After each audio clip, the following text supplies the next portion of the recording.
Hi, welcome to Jesus is the Key to Reentry. My name is Melissa Johnson, and once again, we are back. We are back with another great episode to share with you what we come up with on today. I'm actually excited about my guest that I have tonight, as some of you are joining in. So please, as you enter, just state your name and state where you are from. And don't forget to share this broadcast. If you're on Facebook, hit like and share it. If you're on YouTube, make sure you subscribe and share it as well. Also on Twitter and Vimeo, please share it because I do believe that we have uh, something great in store for you on today. For those of you who's this is our first time watching, this is Jesus is the Key to the Entry podcast. And I started this podcast because when I was incarcerated, most of you know who's been following me for a while know that I did 10 years in the federal prison.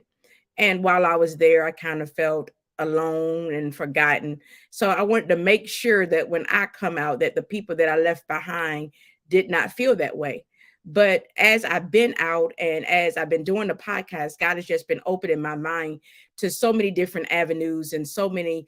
Prison ministry is very large. There's so much that not just going into the prisons, but what you can do even on the outside when people come home from prison. We still need the church. We still need people here with us. So God has just gave us so many different great guests that's here on tonight. So before we get our guests in, I want to kind of just talk about him. And his name is Jerron Smith. He was actually the former advisor to President Trump, the head of, and he's also the head of the Public Safety Coalitions of America, Safety Commission Solutions of America, excuse me. So I'm just pleased to have him with us here on tonight as I bring him in. Jerron, how are you on tonight? I'm doing well. Thanks for asking me, Militia. Thank you for being here. Thank you for being a part with me. It's an honor. Thank you for Great. inviting me on. All right. As I told our guests, and the I guess the first thing is you was the deputy advisor to President Trump. Can you kind of explain what that role was or what you was doing in that Sure, position? sure. So I worked with President Trump for 4 years. So in those 4 years, I had four different roles. And in the first year, I was a special assistant to the president for domestic policy. Mm. And so I managed his domestic policy portfolio with a specific focus on urban revitalization. And so I was his advisor and negotiated a number of different executive orders he wrote. I wrote those on his behalf and also negotiated a number of pieces of legislation.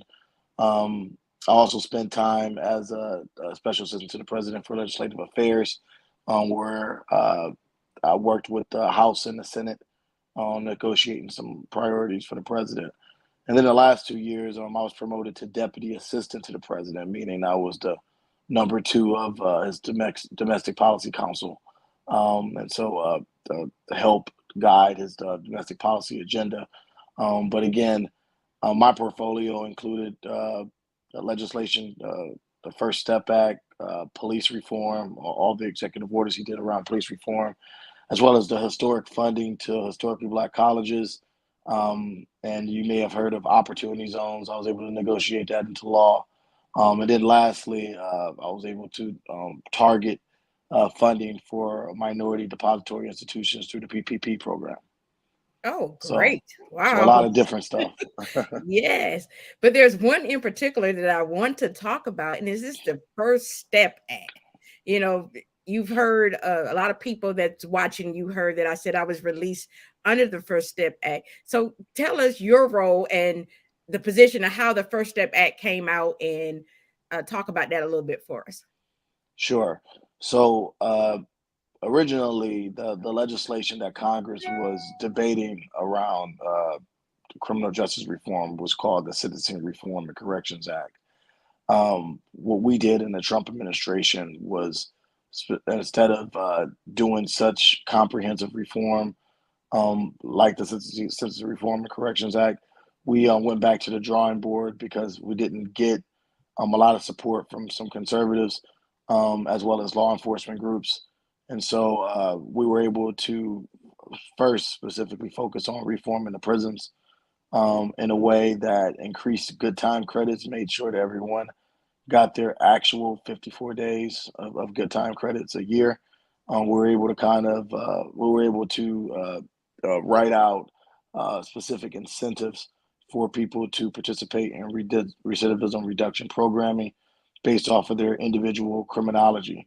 And so, whatever a person gets locked up for on day one, we wanted them to be put on a programming track that would reduce the likelihood of them returning to prisons. And if they were able to participate, and they were low and minimum category on the recidivism reduction piece, they could serve their time in home confinement.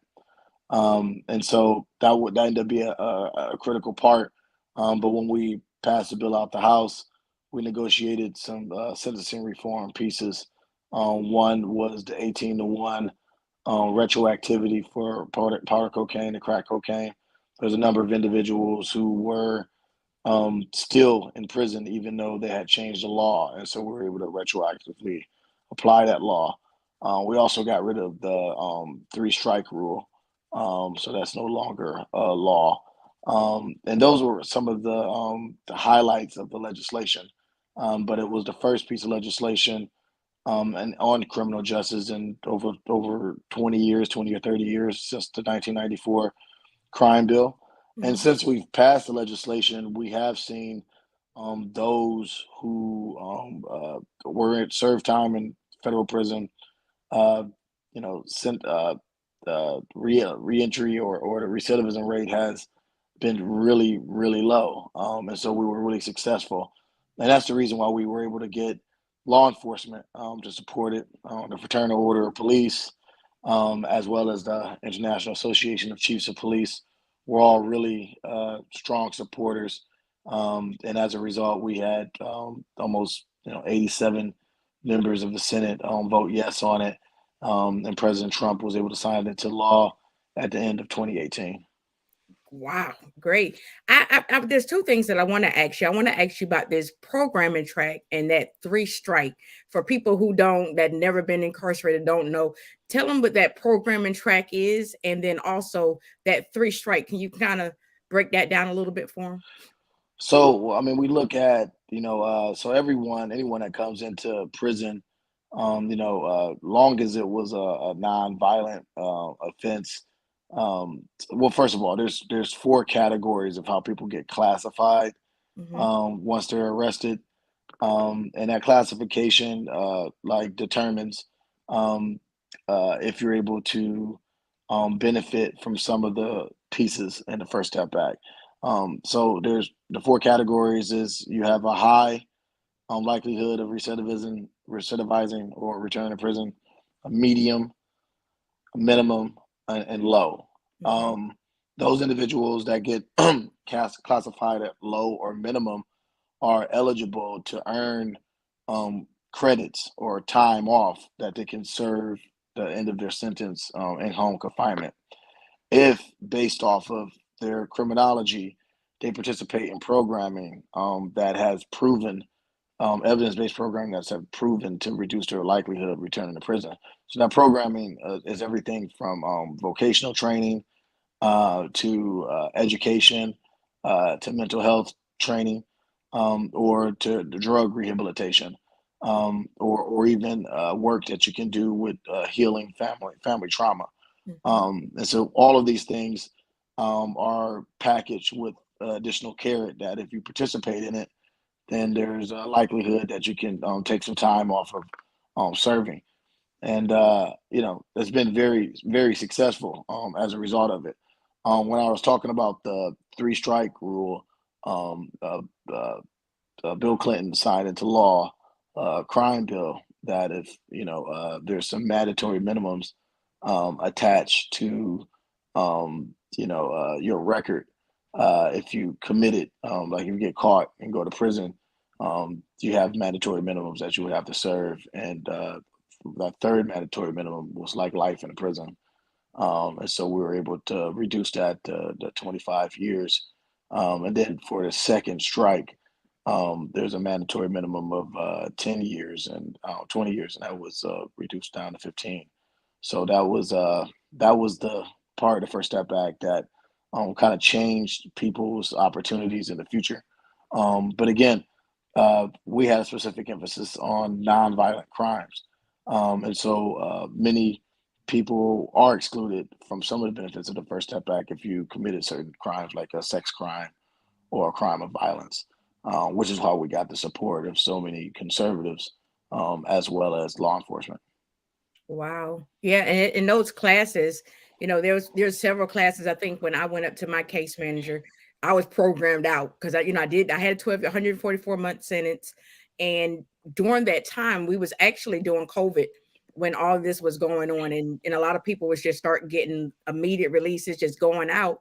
And for me, the reason why I wasn't at the beginning of the list with everybody is because, as he was saying, you have that minimum and low, and I fell under that low category. Okay, so they was getting all the minimum non-violent offenders that was there, that was out, based off your programming and based off your record and different things that you had going on. I was actually incarcerated, and I think she's a partner with you with Public Solutions, Miss Alice Johnson. We was Okay, nice. Yeah, we was in Aliceville together. I was in her plays and different things. So we was there when she got her pardon. So we was just, just really excited about that. Yeah, I really love Miss Alice. She's a beautiful person, and I'm very proud of the work that she's doing post prison. Yes. And these are the important stories. You know, even the work that you're doing, because once a person gets out, one of the other pieces that I loved about the First Step Back was the ability to let more faith groups get involved in the prisons, and not be discriminated against, and allowing some of those groups who do such positive work to continue to work with individuals when they leave. People didn't know that was there was a law, a federal law that if you worked with the individual while they were in prison with one of your nonprofits, you weren't able to work with them once they left. Oh, And That's an instant barrier, because as you know, once people come home, the biggest challenges is with getting jobs and opportunities and records. Um, it's something we still have to work through in society, and sometimes those groups being there to help um, helps provide some stability for people when they're getting home and then trying to get on their feet.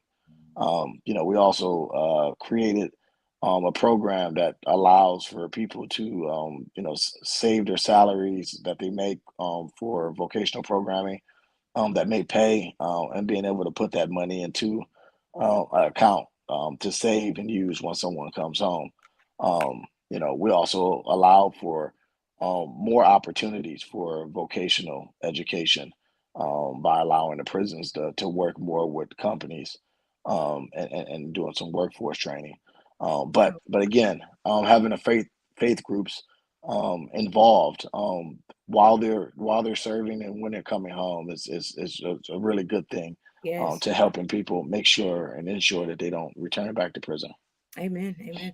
Well, for everyone that's watching that was incarcerated with me, or just that benefited from the First Step Back, or that's still on home confinement, I'm off. But I just want to say thank you from all of us. We appreciate it in the work that you've done to help us get out. We've been praying for another chance. We didn't know, because Mhm. once you get in the feds, it's hard to get out. It's not like state, where you have that eligible for parole or whatever. So we have to do our time. So Right. thank you, Jerron, for what you've done and how you got this implemented, so we can be reunited with our families and given that second chance back into Amen. society. To God be the glory. You Amen. know. Amen. Amen. Amen. I have a friend now, she's in the halfway house, and she's wondering what's going on with them. What's going on with them in the halfway house. So I mean, there's a lot of reform that still needs to be done, which is why we call the First Step Back just the first step. Okay. And so, uh, being able to, fix some of the halfway houses, because I've heard from former homecomers that, you know, uh, No, the halfway houses sometimes are worse than the prisons themselves. So there obviously needs to be some work there. But the challenge I think is dollars. In this new era, we did a lot of spending over the last 3 years because of COVID. Hmm. There's going to be a push from the right to have some austerity measures in place to try to Hmm. cut spending. So because that may have some effects on inflation. And the challenge is that um, during these environments, cutting programs and opportunities to prisons and halfway houses is kind of the first thing on the item Right. first item on a budget that goes. But I think what we need to do is kind of carefully think about investing into these institutions in a way that's going to create an environment where, again, you're helping people get ready to come home full time and be productive citizens. Um, that was the whole thing around the First Step Act. 97% of people who go in are coming home. What are we doing with people while they're in, while they're serving their time? Right. And that's around everyone, even some of the violent offenders. And so, as much as we can make an investment into these institutions in a way to ensure that when people do come home, they don't continue to commit crimes is extremely important. But that's going to be some of the advocacy work that I plan to do, and that I'm currently doing with the public safety solutions for America, because we found that if you make those investments the right way, in a way that shows productivity and evidence based solutions around ensuring that you're lowering recidivism and making sure people don't go back, that helps from a public safety point of view, because then police don't have to police individuals who have come home from prison. And we found that like recidivism rates have been extremely high, especially on the state level. Right. And so we already know where the next person who's going to commit a crime is usually someone who's come home from prison, Mm. which is why we have to make smart investments into our prison systems to ensure when people make those mistakes and we know they're coming home, that they don't do it again. But yeah, that's our fourth principle: continuing smart on crime policies that help with public safety. That's our fourth principle in there. Three other principles are focused on funding the police with proper training. The police also have issues with mental health, as well as officer retention, because police don't really get paid enough. Hmm. And then, quite frankly, there's perverse incentives in their budget to go after people for traffic stops and civil asset forfeitures, because they make money off of fines and fees rather than being fully appropriated. And so we want to take those perverse incentives away in those local police departments. And then at number two, we want to allow for police to focus on solving for violent crime, and then solving to prevent crime in the first place. If they're spending too much of their time going out on calls that have nothing to do with crime in itself, sometimes it's just social work. Hmm.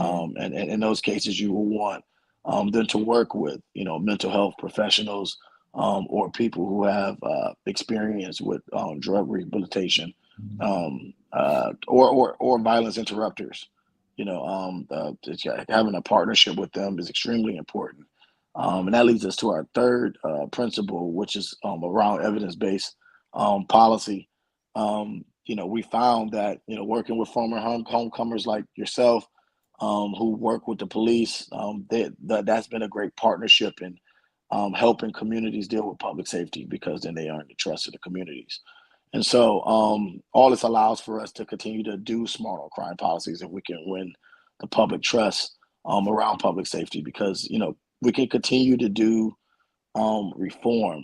But as violent crime's been up. That makes the public a little alarmed about what type of reform works. And so my coalition is focused on solutions that don't compromise public safety, which actually contribute to public safety, and at the same time creates a fairer criminal justice system. And so that's what I'm doing with public safety solutions, which again, a part of it is continuing to advocate for reform of our prisons in a way that protects public safety. Right. And I do want to say this too. I strongly believe that it was something that I think you said in your first principle, far as funding the police and getting them to focus less on the mental health or the petty or the drug addicts or whatever. Because I've seen, based off me being incarcerated, that it could be a homeless person and they're Yeah, focusing on the homeless person, getting them there, and this person sure. constantly comes in and out back, they know him by name. That's how Right. much they deal with this person, and it could get them to be in the areas where the crime is high or where they can be in the street doing what they do need to do. But I also believe, and this was just yesterday, me talking to an individual, and he was just saying that he's a convicted felon. If he get a firearm, he can shoot his girlfriend or whatever and get 5 years. I said, first of all, that's wrong. Okay. First of all, yes, you're going to get time for having a firearm by a convicted felon, but you're going to get some time for a body if one comes. But so somewhere in the mind, and I think that's either in your second or third principle, where the community needs to start getting more involved in the people, because a lot of times, Yeah. um this guy who I work with, he said, Miss Militia, he said, when we come out of prison, we're not looking to go back into prison. He said that's not the focus. He said we're glad to come out, we're ready to start over, get a job, but so many doors are in our Or closed in close. our face, and Yeah. then Jerome, they go back to what they know. Right. Yeah, and I've seen that, as an individual who's always really lived in the community, I've seen that, and that's why we have to have a two-way strategy. Well, it's a three-way strategy. You have to one, um, uh, create more opportunity on the front end so that Hmm. people don't commit crimes in the first place, and our Hmm. youth don't kind of fall into this prison pipeline Right. because of lack of opportunity or not having trauma informed care or not having an ecosystem around them that kind of perpetuates dignity in life. So many young brothers have fallen victim to the system, a lot of trauma, a lot of abuse. By the time they're 15 or 16, don't really care about life. And so, we try to look at what are the things that would create this mentality where a person will want to shoot up a community, Right. and what can we do to prevent that? So that's one piece. And then second piece is that then if a person ends up in the system, like actually goes to jail, what are we doing within that system to cultivate those individuals so that when they come home, they're more likely to kind of do productive activities and pick up the pieces of their lives. And then the third piece is when they're actually home, the environment, the job opportunities, Right. the community, and so a lot of these things all run hand in glove. But, the First Step Act only focused on federal prisons. And that's only the number two piece I was talking about while you're actually into this Hmm. institution. So, with public safety solutions, we're kind of looking at the whole field and advocating on all ends. And then in some other work that I do, I work on economic empowerment, economic development, affordability, jobs and opportunity, education and workforce. I mean, all of that stuff kind of goes hands in gloves with public safety. But if you don't have the public safety piece, you can't bring in all those other pieces because then you don't get the dollars for investment. So it's all connected with each other. Right. Here's a question. It says, first, I would like to say thank you for being a part of the First Step Act. This act is what got my sister out of prison. The community needs to get more involved. How or what can we do as a community to get more involved without being afraid in doing so? Sure. Um, Honestly, I think everyone has different capabilities and different gifts and different skills. It's kind of looking at your background and figuring out what skills or your comparative advantage that you can just offer to service. I'm a person who really believes in service, and I think that as an American, we all have a duty to want to serve our community in a way that's productive, and so if it's doing things like mentoring young kids or other things like making an investment with your dollars, or in Mhm. some cases hiring someone, or in other cases networking, passing on the word about job opportunities, and trying to get out, and let people know what's available out there. But sometimes it's even just inspiring someone or being a person that someone can talk to.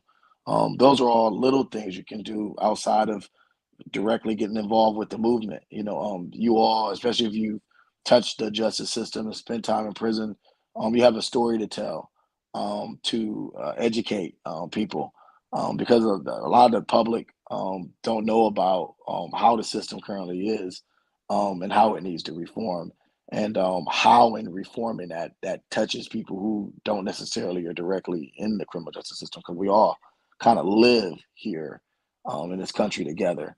And to me, when we're looking at economic mobility and opportunity, we got to look at this as an American issue, because what affects the least of these affects everyone, That's right.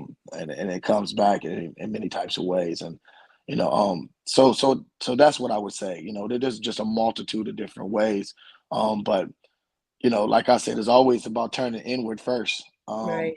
to understand, what can you do, what can you do for yourself? Maybe even investing in yourself, in a way that makes you productive, helps you be a beacon of light to someone else in your community, and so maybe that's just the first step for you, Right. because sometimes, you can't really help other people until you like really help yourself and get on your own 2 feet, you know, and then even then you got to constantly, kind of walk and chew gum, as you Mm. try to become a better person, and be a person that serves. We're all kind of wounded servants, for lack of a better word. Yeah. But I've always taken that to minister to people, to talk about the mistakes I made, and then I also pray that God allows me to kind of do more, and so yeah, that's what I would say. And that brings, I guess this question is right on time. Like, how does your faith motivate you in your work? And his churches get more involved? I mean, it's always been at the heart of my just experience in life. I think, I'm not a person who, I've interacted in the justice system. I've been arrested, twice in my life, as a young man, and had a police record and got to see the justice system, right up front. But even before all of that happened, I had some things happen in my family. I lost a friend at the age of 15 in a car accident in which I was in. And so all of this made me get closer with God, because it made me ask God, like, what's my purpose? And after years of like asking that same question, and you got to be a person who, can take time to discern, That's right. because I believe that God's always speaking, and God speaks to us through people, through visions, through dreams, through nature, sometimes, but we have to be quiet enough to hear it. And But that's what I learned through life, as you know I never thought I would grow up to be a black Republican, but but God kind of, showed me, like, look, this is the path that you have, and I found that, when I joined the excuse me, when I joined the Trump administration. That was after 10 years of working on Capitol Hill, on the Republican side. And when I remember the first time I walked to that White House, I saw 10 years of the people I had worked and met with. And I was just like, wow, this was meant to be. It was meant for me to kind of be in this moment, because everything that's happened over the last 10 years has prepared me to kind of be able to perform, in Right. this moment. And I didn't know that then, but I just had faith in God. I read the Bible. I read the whole Bible actually while I was working in the administration, and I used to also read, Jesus is Calling, every Yes. morning, and Yes. pray on that before I got my day started, Yes. while looking at the White House building. And I did a lot of that in my first year there, not knowing that I would be in a position to negotiate the First Step Act. And Lord. those opportunities just opened up, because the passion on the issue was in my heart. And so So yeah, to answer that question, it's a constant relationship with God that I have, and that I'm still working through to this day, and my favorite character in the Bible is Jacob, because I'm one that wrestle with God, and so Yes. I try not to be hard headed, and I try to be humble, Right. so I can really kind of discern what God's saying, and so when people talk to me about the work I've done, I always say to God be the glory because I literally just kind of took a faith pass and get into politics and doing the work I'm doing now anyway. And as a result, all the victories that come is because of God. God put me in position to be able to do things, and God allowed for me to be successful in it, and it has used me. So yeah, my faith is at the center of all that I do. Well, praise God. To God be the glory, as you To God say. be the glory. Yep. That definitely gives me hope. It gives me hope, and prayerfully, even the ones that are listening, even that I'm still kind of blown away. I've been released now 2 years. November 18th made 2 years for me to be home. And I'm just seeing what God is doing. And I'm just letting, and I guess this goes to my question, even though we're talking about how to reduce the violence, because we know that this country is crazy. Is you can't say nothing to nobody no more. It's crazy. But I have a friend who's been incarcerated for 21 years, and she committed bank robbery. But Drawn, I've seen her change. I know she's a different person. So what does that say about her because of her charge? But she's done 21 years, and yes, she falls under that mandatory minimum. So she's kind of like stuck, and everything that she files in the court or anytime a law change or something, it don't benefit her. But they can change just because her crime is not white collar or nonviolent. It doesn't mean that violent people or violent crimes, should I say, can't change, right? And that's exactly right. I mean, in many cases, too, individuals who commit violent crimes are going to come home at some point. That's why it's the responsibility of us to invest in the system in a way that's going to help people that when they come home, they can be productive citizens. America should be a place of second chances. It hasn't been, especially in the recent era, social media. Mhm. In many cases, you're guilty before proven innocent. Right, Um, However, that's the work that we have ahead of us. That's a tragic story. And I'm gonna be honest with you, we got a lot of work to do until we even get to a place where people feel more comfortable with second chances around individuals who've had violent crimes. right, And right now the work has been around those who do nonviolent crimes. And so I think if we can build the public trust around that, we can do more work in that space.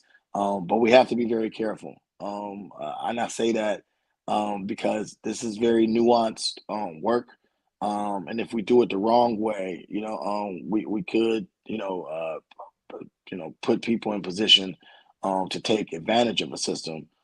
Because you've been to prison. Not mhm, everyone's a right. good You person. you're right. You have Yeah, some people who have evil on their heart, right, and so that's why we want to create a system that's going to really make heavy investments into those types because we want them to not victimize other people in the future.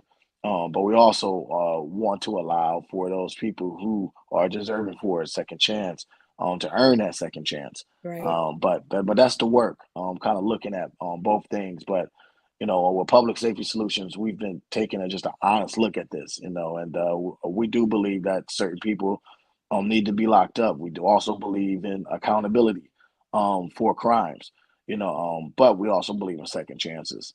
And so that's what we're about, public safety and reforming the system in a way that protects public safety and creates fairness. wow, that's great. And I want to say this, and to those who are listening, yes, I have a prison ministry, and yes, I advocate for those that's in and those who've come out. But I do want to say that I am not against prison. I'm not against people who break the law and go to prison. I deserve to go to prison because of what I've done. Yeah, and I committed a sin, I committed a crime. There's laws, there's rules that's in place. So just because I do advocate for those who are incarcerated does not does not believe uh, does not mean, that I don't believe in the prison System.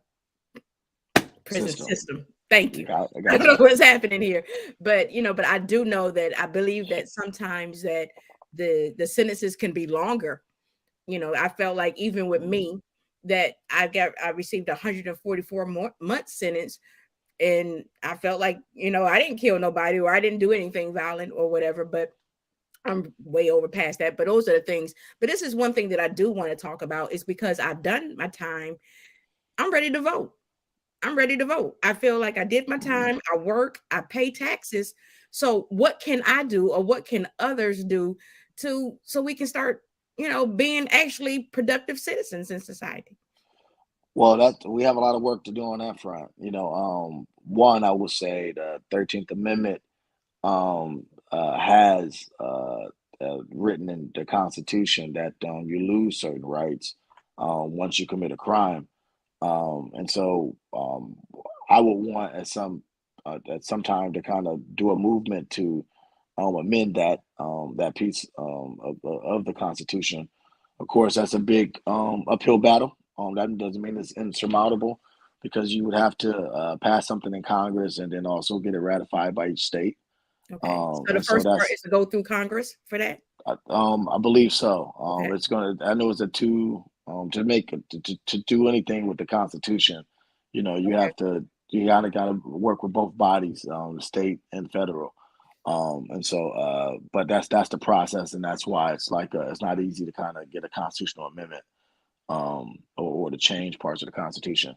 But that's one piece. But secondly, if you're locked up in state prison, states have laws that could either allow for you to vote or not vote. And all that stuff is local. Just recently in Florida, they just restored the right to vote, but I believe it's tied to your fees and fines. You have to have all your fees and fines paid before Okay. you're allowed to vote. But it's a number of people who are advocating for those changes on the state level, and I think that's where we should start. If we're going to do that, let's do a campaign in each state to make sure that there's no restriction on the state level, and then once that's done, I think you can use that momentum to change the Constitution federally because then you already have the buy-in from the states.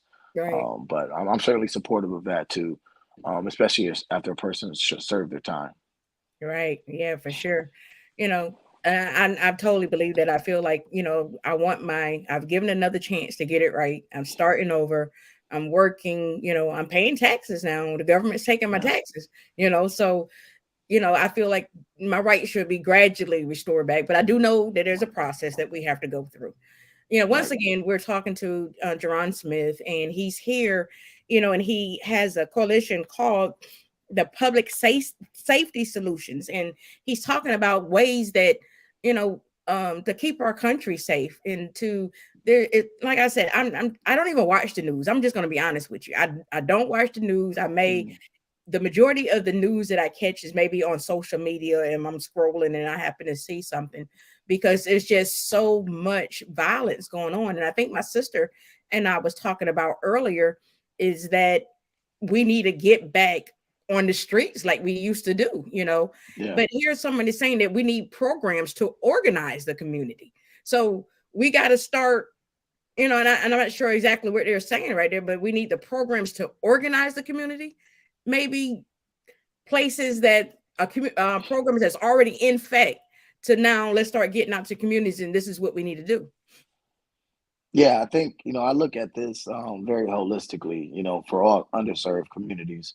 There's a number of different things that would need to be in place. One, pipelines for opportunity. We don't have, not everyone is afforded the opportunity to have really good education. Not Right. everyone is afforded the opportunity to have intact families or living in a household that isn't abusive. And we also know that there's a lot of parents that don't know how to navigate opportunity in America and struggle with their own trauma Hmm. as they're trying to raise kids, or they may even struggle to make ends meet as they don't have good job opportunities. And so many places in America, there's a tale of two cities. You have the shining beacon, but you also have a place that seems like hell, like you can't get out of it. Right, You take one step forward and then you still get hit with two steps backwards because you can't afford to just live. right, So that's affordability, economic development. The cost of rent, the cost of put gas in your car, the cost of transportation. If you have a record, you may not even have a license or can't even access, being able to get a car. And some places in America, if you don't have a car, you can't do anything right, because they don't have like a train system. So yeah, there's a lot of issues all happening at once. What I believe is that there's a multitude of different resources out there, but they're all going in different directions. And so what I've been trying to push is for everyone to collaborate, federal, state, and local governments working on one page, philanthropic organizations, businesses, individuals, churches, nonprofits, all working on a connected strategy to kind of deal with these opportunities, these issues now. We don't have to like wait 30 years to do it. I believe in opportunity right now by being intentional, being right, very intentional about it, willing to build trust with those communities, collaborate with individuals in those communities and drive outcomes. And then after we get those outcomes, we want to study those outcomes. And if we didn't hit our target, we want to be very intentional about the next step. right, But for the things that have happened in America that continue to go on, the last 40 years, it's really unacceptable. And so that's what I've been really campaigning and advocating around, and helping different organizations and companies work together on these ecosystems of opportunity all throughout the country. But I believe in my lifetime that we'll solve for it because post George Floyd, there's a lot of individuals that want to do the right thing. There's a lot of companies that want to do the right thing. hmm, And so we that mean me and you have to continue to be out there pushing people to do what's right, so that we can create that ecosystem for opportunity for all Americans. amen, amen. And this is from Dr. Truly, who's saying organizing the community is changing the hearts and minds of people there to support people coming home, as well as healing for victims of crime. I Amen. I totally agree with that. I totally agree with Yeah. that. And I'm big on the support from people coming home. That's where, and that's one way to reduce the recidivism too. Right. It's like Yep. you say, Exactly right. everybody don't have families. Everybody don't Right. have places that they can call home. And I'm just blessed and fortunate enough that I do have a family. I do have a church family who welcomed me back with open arms. So, but everybody's not in that, situation at that. Right. So definitely, being there, being a mentor, big brother, big sister.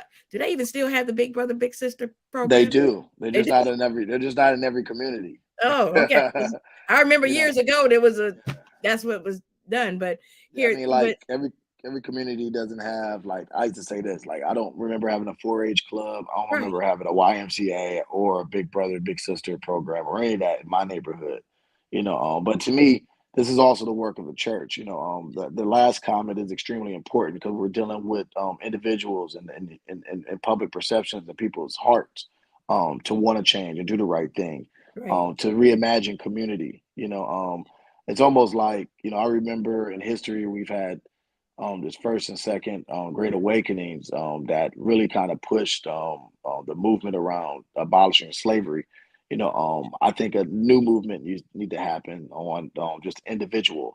You know what I'm saying? Like, because the type of crimes and stuff that are happening right. in the communities, the things that people are carrying around with them. Suicide rates are high, Mhm. addictions are high. It's really an important time for the church to kind of reimagine what it means to minister. And it's not necessarily always using a religious language, but it's just connecting with people and kind of giving people a sense of hope and dignity. And that's the real work, and that's something that we all can do in the community. And that's going to be the glue that helps us with get if you get a job, you want to be able to keep that job and then Right. like use that job to kind of learn more about what your skills and capabilities are and to kind of get on your God given path, you know. Right. But having those connectors, I mean, that's powerful on the ground. Um, it's extremely important, and that's where the work is. And honestly, I think the church and the nonprofits are going to have to be the glue to Yeah. the intersection of all these different things, whether it's entrepreneurship, economic empowerment, or community safety, or education and workforce, economic development. There's little pieces between all of these that connect them, and I think that the church and the nonprofit and the faith community can be the glue to Right. create that holistic response, if that makes sense. It totally does. That totally does. So we got about 20 minutes left. So if anybody have any questions that they want to ask Mr. Smith, please feel free to put it in the chat. So we have about 15 minutes. I say about 15 minutes. But once again, I definitely thank you for being here. You're definitely enlightened and opening my understanding to it because, and like I said, I'm not against, I guess I may be a little different because I was in there. So I do see that people can change, but I also know, like you said, there's accountability, as well. And one thing that I did pray when I was in there, I just said, God, number one, don't release me until I'm ready. That was the main Mhm. thing. Don't, because who didn't want to go back is me. So I want to don't release me until I'm ready. But I had a focus on, as Doc was saying, getting my heart, getting my mind changed so I could come out to be a different person.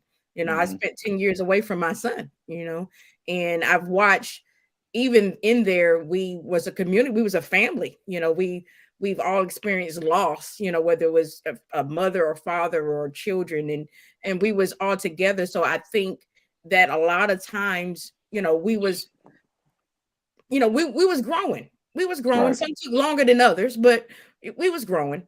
So I'm not going to say the penal system is all bad, but I will say this to those who's watching, that is not all good either. So, Right. you want to, don't think that, you're going to go in there and eat good, or don't think that it's just a big joke, or no, you don't, that's not a place that you want to be. That's not a place Right. that you want to be. And for those men and women that have been out there, let's be some mentors. Let's get some other young girls and other guys, and let's mentor them. And so they won't, be in the same situation that we was in. In many cases, uh, people in the community may listen to them more than they would their own family members because they have that respect Right. in some of these communities. But yeah, all of us are much more than our mistakes that Yeah. we've made. I look at my own life and just my experience and the mistakes I made, and also going to jail. And I was wrong. And I had to hold myself accountable. But more importantly, I had to change my mind and Mhm, change my heart and mhm. do things differently. And as a result of that, the fruits that I was able to bear was because I started to listen to what the path that God wanted me on and how I can be used, you know.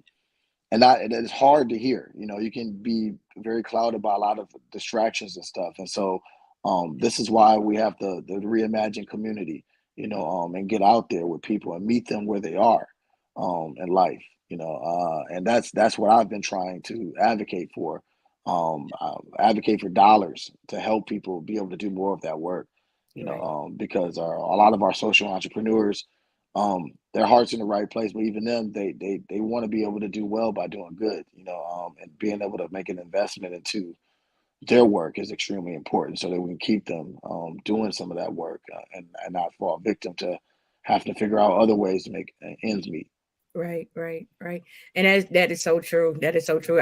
For me, I don't forget where I come from. Yeah, That's why I ask God to help me to keep that on my mind, not to forget where you came right, from, not to forget what you lost, not to right, forget that it'll be harder the next time. So that's what I keep on, and that's why I try to share my story and try to talk as much as I can, so it will definitely stay um on the forefront of my mind, so I won't forget. And so I don't want to be another, because they say statistics says that if this person been to jail, then the next one's going to go and different Yeah. things. And um, that's not going to be the case for my family. That's not going to be the case for my children. And I'm gonna use my story. I'm gonna use the experiences. I'm gonna use not the cakes and birthday party times, but I'm gonna use what's really going on inside of the prisons. And that's not a place that you want to be. But I do believe that it's going to start with us helping this generation that we're in now,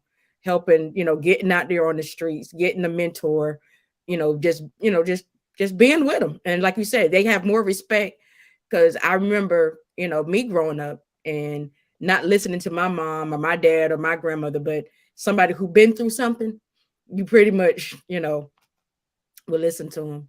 So thank you so much for being here. Thank you for sharing it. Now, one last thing I do want to ask you, where are y'all at right now? Where are you at with the public solutions? Where y'all at right now? What are y'all currently right now? So we just launched a campaign to do a 10 city tour with Mayor Suarez. Just this week, we announced it at the U.S. Conference of Mayors winter meeting here in Washington, D.C. And what we're planning to do is create these convenings where we bring the police, the community, elected leaders all together to look at a strategy on how we can either lower violent crime in a locality or share best practices from areas that are doing it right. Mhm. I've spent a good amount of time in Dallas with their mayor of police and Anton Lucky, who's a former gang member, former homecomer, Mhm. uh, who who's doing excellent work Yes. with change transforming the community and helping people get on their feet. And that's been it. That's been working to lower violent crime in a place like Dallas. And Mayor Suarez, under his leadership, they've seen some of the historic lows in Miami and historic highs in Miami and growth and opportunity for underserved communities. And so I'm partnering with him and as well as a number of other elected leaders, as well as major city chiefs of police and be, coming to different neighborhoods and working with those law enforcement groups as well as community groups and bringing them together. So it's going to look different in every city we go to. I think the first city that we're heading to is Memphis, and so we're finalizing those details. But you can always learn more about what we're doing at inviolentcrime.com. That's inviolentcrime.com. And that's where Mr. Jerome, and he has some great partners that's there that's working on some stuff to try to reduce some of this crime that's going on. So they need our support. We need to get out there and do what we need to do as believers. We need to go out there and do what we need to do. Don't just sit in the church. It's time to, because some people ain't gonna come to the church. So Yeah, we got to get out of it. We got to get out to the streets. We got to get out to talking to people who we don't know. right. We there's things that we has a responsibility as believers and the faith to do. So thank you, Jerome. Thank you for Thank you. coming. Thank you for I'm just so happy that you accepted the invitation and that you found time to spend time with little old me on tonight. So No thank you so problem. much. The, Thank the you. time the time worked out for me with my twins being in bed. So like, Oh, you got I twins. have I got twins. twin Yeah. grandbabies too. Oh, geez. Yep. They Yes, just turned yes, two yes. years old. So Oh wow, wow. yeah, Well, let's see what this is. One that seems like this is. I watched a criminal justice senate meeting in Florida this week. One of the senators brought up a good point. He said a lot of good ideas has been presented in previous reels for prison reform, but he's seen very little results. He said it's unacceptable to him, and he is wanting it to be more intentional about getting results and not just presenting ideas. Community involvement is most to help bring about change. yeah. I completely agree with that. That's why we advocate for evidence-based solutions. There's a lot of, I mean, a lot of the stuff around the First Step Act came out of what we've seen happen in Georgia and places like Texas, where they reformed their prison systems in a way that allowed for them to close some prisons, but it also contributed to lowering crime in those areas. And we use that type of tactical reform to do it on the federal level. And so that goes the same for a lot of other different types of reforms in the community, or on a state level. We want to see what evidence actually works, and then move progress forward that way, around public safety. Because the first thing we need to always understand is, first, do no harm, because if we get these things wrong, it'd be harder. It'd be like we'll have to wait another 20 years to do reform. Right. Right. So we have to do it right. Right. I tell you, it did, like you say. But I'm gonna tell you what one thing that I know is one step at a time, right? Amen. That's where we one step at a time. I am seeing progress. I will say that. I'm seeing progress, and you know why I'm seeing progress? Because I'm sitting right here in front of you right now. So I'm, Yeah. I'm seeing I'm seeing it. Amen. So we're working and we're Yeah. doing, and that's the purpose of us doing these podcasts and doing things like we're doing. But like you said, not just talking about it. Let's get out there and let's make some stuff happen. But Amen. once again, thank you. I'm gonna say this for the last time Thank you. tonight. But thank you, thank you, thank you, thank you. Happy New Year's to you and your family. Continue to do a good work. Continue making people smile and bringing families back together. All Amen. right. Thank you. God And I bless you. appreciate your leadership. And I'm happy to come back on sometime in the future if we need to, because we want to keep moving the needle. And Yes. as we get some wins, sometimes we need to talk about what those wins are, so people kind of know what opportunities are out there for them. Right. Amen. Amen. All Most right. definitely. Have a good night. God All right. bless You you too. all. And I'll see God you bless you too. again. Bye All right. bye. Bye.